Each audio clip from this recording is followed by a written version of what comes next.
Welcome to Luca is a Billionaire, where the only thing I invest in is your answers. In this video, I will explain how to make a general ledger in Excel. We'll start by opening a new Excel workbook and setting up our essential columns. You'll need columns for the date of the transaction, a clear description, the specific account affected, the debit amount, the credit amount, and finally, the running balance.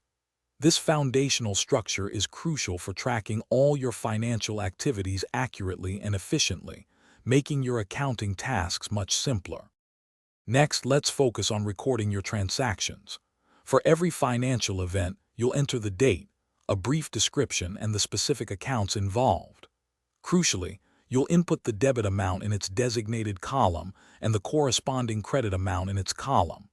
Always ensure that for each transaction, your total debits perfectly match your total credits, maintaining the fundamental accounting equation. This step is vital for accurate record keeping. Now let's tackle calculating your account balances. This is where Excel truly shines. You'll use a straightforward formula in your balance column. For each new transaction, the formula will take the previous row's balance, add any debit amounts, and subtract any credit amounts. For instance, if your previous balance was $100 and you have a $50 debit, your new balance becomes $150. This provides a continuous, up-to-date view of each account. Finally, let's discuss review and best practices for your general ledger. It's essential to regularly review your entries to catch any errors or omissions. Double-check that all transactions are accurately categorized and that your debits and credits always balance out.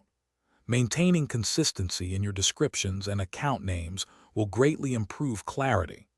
A well-maintained general ledger provides a clear financial picture, helping you make informed decisions with confidence.